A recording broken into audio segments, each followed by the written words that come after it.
Dia kenapa sih dari tadi nggak fokus tuh? Ini aku pusing nih, karena tadi malam banyak aktivitas kurang minum.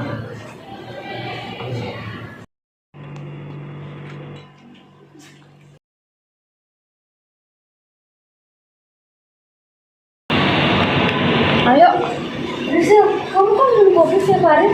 Kamu tuh baik kok tubuhnya. Buktinya aku baik aja kok. Ayo.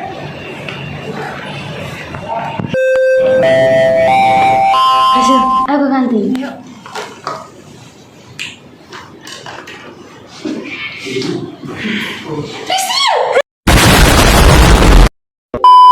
Selamat pagi Kak, saya mau tanya-tanya sebentar ya Kak. Baik, Saya mau tanya dulu pertamanya namanya kakak sama prodinya apa kalau boleh tahu. nama saya David Binsar dari Prodi D3 Fisioterapi dari Buddha 2. Nah, di sini kita mau tanya kira-kira per hari kakak ini habis berapa liter air tiap waktu olahraga atau aktivitas sehari-hari lah kalau boleh tahu.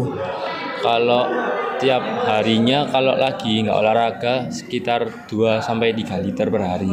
Tapi kalau olahraga itu bisa 3 sampai 4 liter per hari. Oh, pernah nggak kak waktu aktivitas olahraga atau ke kampus kegiatan sehari-hari kakak pernah dehidrasi atau kurang mungkin lupa bawa air atau aktivitas apa kakak pernah nggak dehidrasi sebelumnya?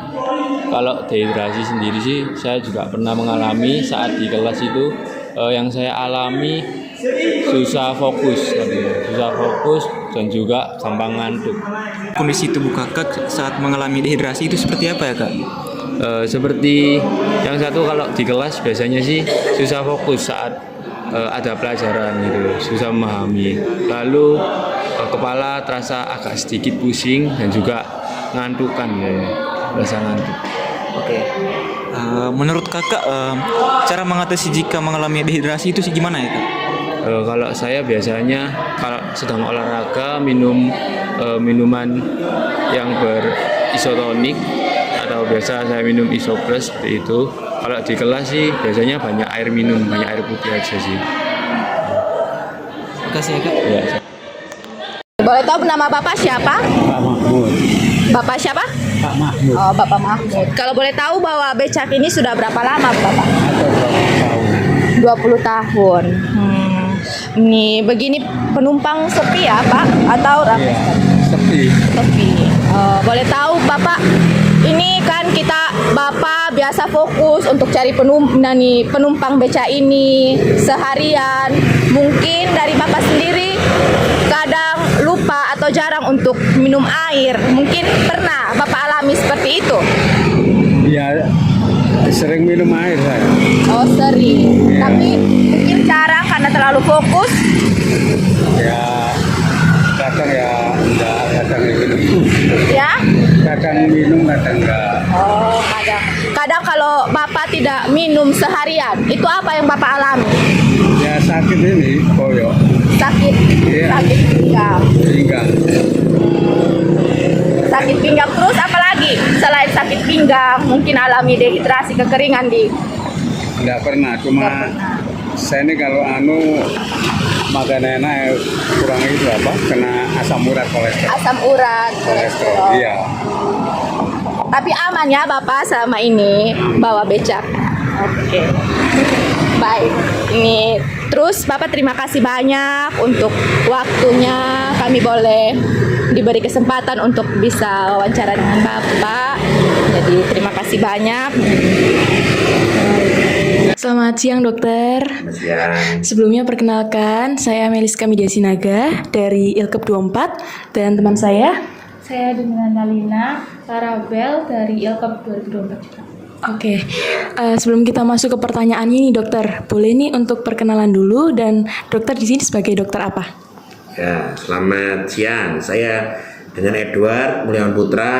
Saya dengan dokter penyakit dalam atau internis di RS Surabaya. Oke, baik dokter. Untuk langsung aja masuk ke pertanyaannya dokter. Untuk pertanyaannya pertama, dokter sejauh ini pernah nggak ya nanganin pasien yang keluhannya itu dehidrasi berat? Lalu bagaimana kondisi awal mereka datang, keluhannya apa? Itu gimana ya dokter? Dehidrasi berat ya. Iya. Ya, dehidrasi jika sudah jatuh ke dalam status yang berat, itu artinya dia sudah ada gejalanya, sudah melewati dari haus, melewati merasa bibirnya kering, melewati sampai kencingnya sedikit, melewati sudah sampai tahap yang turun kesadarannya, atau dia mulai bingung atau sampai enggak sampai koma atau enggak sadar. Ya, jadi kalau gejalanya yaitu dia akan menjalani itu semua dulu dari yang ringan, sedang sampai berat tuh artinya dia sudah ada gangguan kesadaran, sehingga dan itu biasanya sudah merupakan emergensi. Jadi perawat-perawat harus tahu untuk bisa menanganinya baik di ruangan maupun di UGD. Oke. Baik dokter. Nah, untuk cara nanganin yang tepat buat pasien yang dehidrasi itu baiknya seperti apa sih dokter? Dehidrasi yang sangat keseluruhan ya. Iya. Ya, jadi kalau kita sudah tahu bahwa dia pasien itu dehidrasi ringan, sedang atau berat, kita harus bisa menanganinya. Pertama-tama kalau dia dehidrasi ringan saja, mungkin seperti contohnya waktu mungkin tugas baksos seperti di kebaktian, di misa, atau mungkin di tugas di upacara, mungkin itu sering ada pasien yang dehidrasi ringan. Itu biasanya dia mungkin kehausan, mulutnya kering, mungkin agak mulai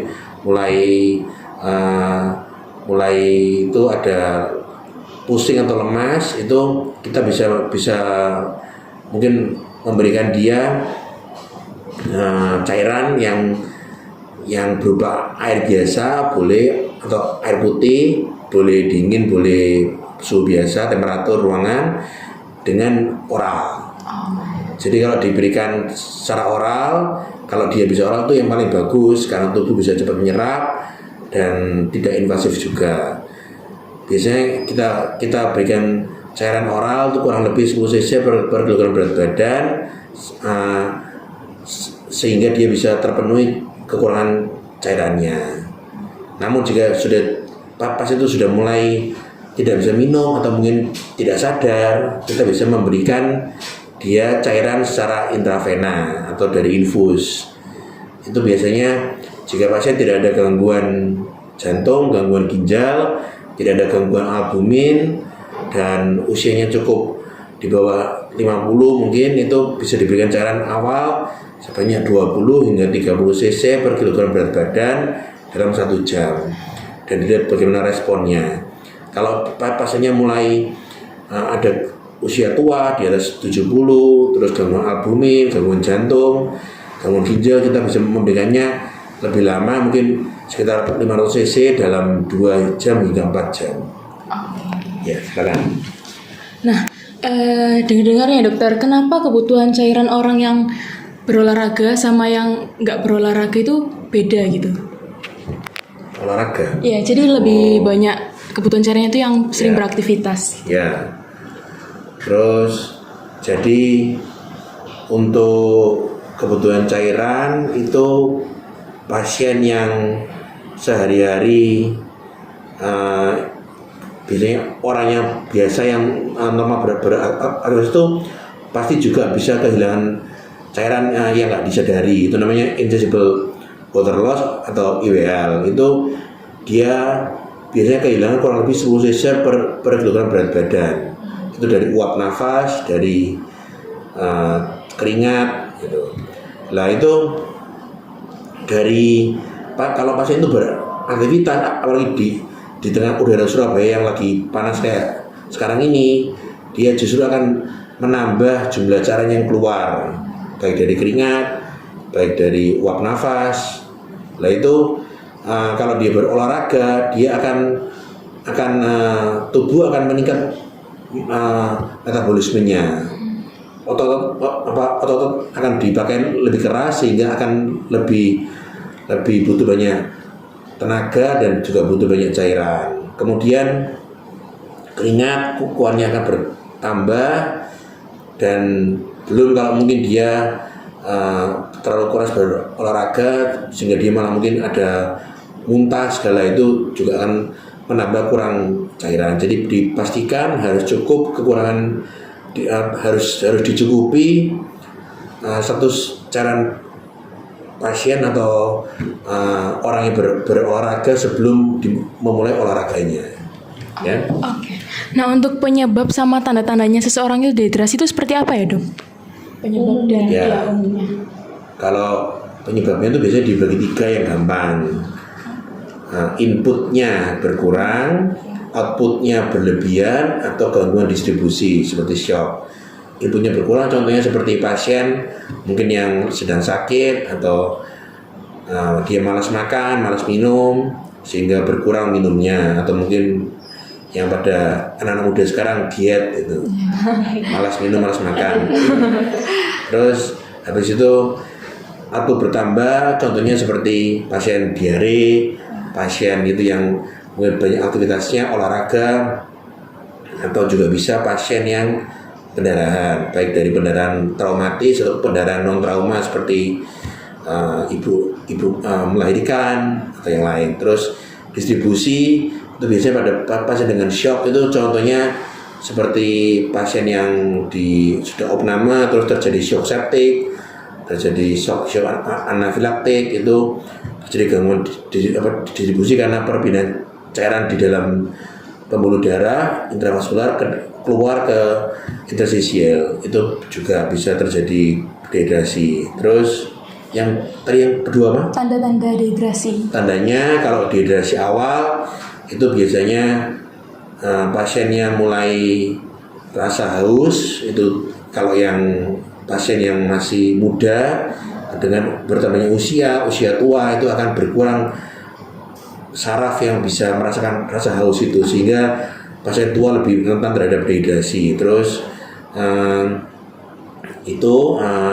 bibir dan mukosa akan kering karena tubuh akan menyerahkan berbagai organ penting dulu seperti otak dan jantung. Kemudian kencing juga akan berkurang dan akan berwarna seperti teh kuning pekat, lalu diikuti dengan jantung jadi berdebar, tubuh akan berusaha meningkatkan heart rate supaya bisa tercukupi cairan di seluruh tubuh, hingga pasien mulai ke penurunan kesadarannya, baik dari mungkin cuma pusing terus mengantuk sampai tidak sadar atau koma. Ya. Oke, untuk pertanyaan selanjutnya bisa dilanjuti sama teman saya, Dokter. Ya, silakan. Pertanyaan selanjutnya yang ditanyakan adalah apakah minuman kemasan bisa mengatasi dehidrasi sama seperti air putih pada biasanya atau tidak? Mohon dijelaskan. Ya, minuman kemasan itu kan biasanya yang dijual secara komersial itu mempunyai sifat supaya populer dan banyak dibeli orang. Biasanya dia mempunyai sifat enak di lidah, biasanya manis, asin, atau sedap, dimana itu ada banyak bahan-bahan yang ditambahkan di situ. Nah, beberapa minuman kemasan yang terlalu manis atau jumlah gula terlalu banyak itu malah kurang bagus untuk pertama dalam dehidrasi, oleh karena rasa manis akan membuat tubuh merasa tambah kehausan karena menarik air cairan dari mukosa di permukaan tubuh ke dalam sel, sehingga tubuh malah tambah terasa haus. Jadi sebaiknya untuk pertama kali diberikan air putih saja. Ya. Terus berikutnya pertanyaannya itu, baik tidak sih misalnya mengonsumsi kemasan saat dehidrasi? Minuman kemasan itu maksudnya kayak terlalu berlebihan. Iya, gitu, kayak teh pucuk gitu. Ya, jadi setiap sehari itu minumnya teh pucuk terus gitu, Dok. Apakah itu baik? Ya. Jadi tanpa menyebut merek, jadi kalau minuman yang terlalu manis itu biasanya ada standar kecukupan dalam untuk diminum atau dimakan dalam sehari. Biasanya sekitar 2 hingga 3 botol per hari itu adalah maksimalnya. Jadi jika diminum atau dikonsumsi terlalu banyak, tentu saja akan membuat isinya selain cairan juga berisi gula dan berbagai bahan-bahan pengawet, itu yang mungkin jika dikonsumsi terlalu banyak oleh pasien akan tidak baik juga, terutama jika dia sudah mempunyai gangguan gula atau diabetes, itu mungkin akan membebani kerja tubuhnya. Jadi ya sebaiknya untuk minuman berkemasan itu diminum secukupnya saja dan sesuai dengan standar kecukupan gizi sehari, di mana tiap orang berbeda. Ya. Kayak minuman isotonik itu bagus nggak ya, dokter, kalau misalnya dehidrasi mengkonsumsi isotonik? Minuman isotonik itu dibuat ditambahkan zat-zat seperti garam-garam yang biasanya ada di dalam tubuh, garam darah seperti natrium, kalium, klor, magnesium itu ditambahkan yang biasanya tidak ada di dalam cairan biasa. Nah, itu prinsipnya meniru cairan rehidrasi oral atau oral rehydration solution. Kalau di sini, kalau di Indonesia namanya Oralit. Itu meniru seperti itu. Namun seperti yang tadi saya juga sampaikan, karena sifatnya komersil atau supaya laku, supaya laris dibeli, dia akan menambahkan rasa enak, rasa nyaman yang bisa dicari oleh pasien.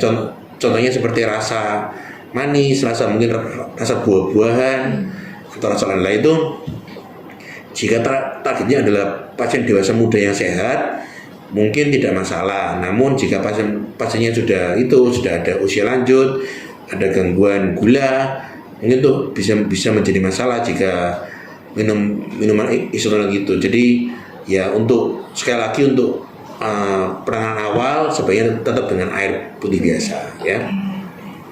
Terus nih dok, kalau misalnya tiap orang tuh harus konsumsi air selama sehari tuh berapa liter sih atau berapa gelas per harinya?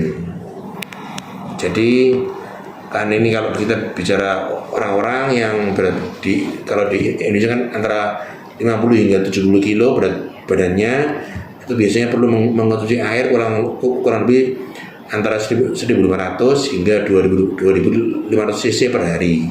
Itu yang wajib dikonsumsi, dan mungkin bisa bertambah jika pasien itu mungkin sering berolahraga atau sering tugas di luar kalau suhu panas, atau mungkin pasiennya malah sedang sakit, mungkin sedang panas, demam, di mana tiap demam juga bisa meningkatkan kebutuhan cairan 10%, ya.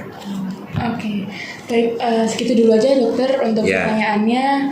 Terima kasih ya dokter untuk kesempatannya. Sama. Sekali lagi terima kasih dokter. Ya, terima kasih. Ya, semoga mantu ya. Iya. Ya.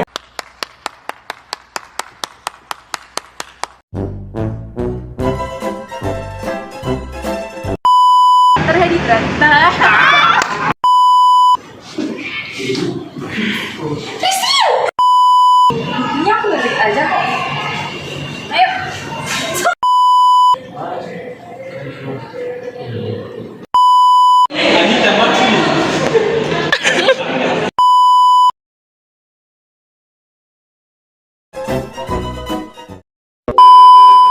Jangan tunggu haus datang, minum air putih sekarang untuk menjaga tubuh tetap terhidrasi dan bugar.